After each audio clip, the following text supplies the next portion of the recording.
Wayanad salary ചലഞ്ചിൽ തിരിച്ചടി ഏറ്റുവാങ്ങിയ സർക്കാർ. സാലറി ചലഞ്ചിന് തയ്യാറായത് 52% ജീവനക്കാർ മാത്രം. 500 കോടി പ്രതീക്ഷിച്ചെടുത്ത് ലഭിച്ചത് പകുതിയിൽ താഴെ. കൂടുതൽ ആളുകളും സമ്മതപത്രം നൽകിയത് ലീവ് സറണ്ടറിൽ നിന്നും തുക ഈടാക്കാൻ.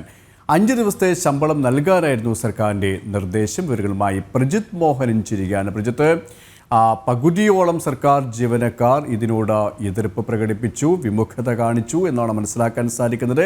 അവർ സമ്മതപത്രം നൽകിയത് ലീവ് സറണ്ടറിൽ നിന്നും ഈ തുക ഈടാക്കാനാണല്ലേ?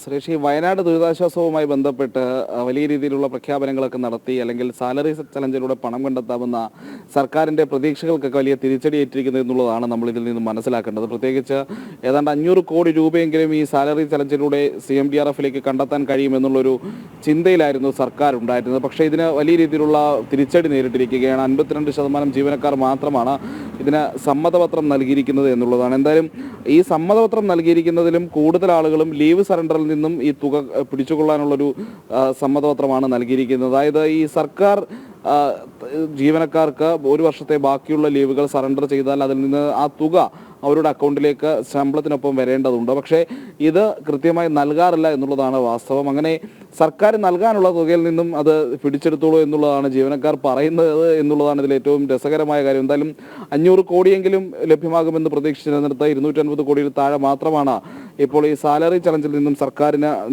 ലഭ്യമാകുന്നത് എന്നുള്ളതാണ് ഏറ്റവും പുതിയ വിവരം.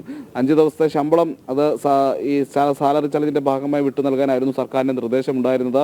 ആദ്യഘട്ടത്തിൽ ഇത് നിർബന്ധപൂർവ്വം നടപ്പിലാക്കില്ല എന്നുള്ളൊരു കാര്യം പറഞ്ഞിരുന്നെങ്കിലും പിന്നീട് പുറത്തു വന്ന ഉത്തരവിന് ഒരു നിർബന്ധ സ്വഭാവം ഉണ്ടായതുകൊണ്ട് അതിനെതിരെ പ്രതിഷേധമൊക്കെ വലിയ രീതിയിൽ ഉണ്ടാകുന്ന ഒരു സാഹചര്യമൊക്കെ ഉണ്ടായിരുന്നു. അതിനുശേഷമാണ് ഇപ്പോൾ ഈ സർക്കാരിൻ്റെ ഈ പിരിവിൽ നിന്ന് രക്ഷപ്പെടാൻ ജീവനക്കാർ തന്നെ ഇത്തരത്തിലൊരു ഉപായം കണ്ടെത്തി എന്നുള്ള ഒരു ശ്രദ്ധേയമായ വിവരം പുറത്തു വരുന്നത്. അതായത് ലീവ് സറണ്ടറിൽ സർക്കാർ ജീവനക്കാർക്ക് നൽകാനുള്ള തുകയിൽ നിന്ന് ആ പണം പിടിച്ചുകൊള്ളൂ എന്നുള്ളതാണ്. എന്തായാലും സാധാരണഗതിയിൽ ഈ ലീവ് സറണ്ടറിന്റെ തുക നൽകുന്നതിൽ വലിയ വീഴ്ച വരുത്താറുണ്ട് സർക്കാർ. ആ വീഴ്ചയ്ക്കുള്ളൊരു കൊട്ടുകൂടിയായിട്ടുണ്ട് എന്തായാലും ഈ ജീവനക്കാരുടെ ഈ മറുപണി എന്ന് വേണമെങ്കിൽ നമുക്ക് പറയാവുന്നതാണ്. സുരേഷ്.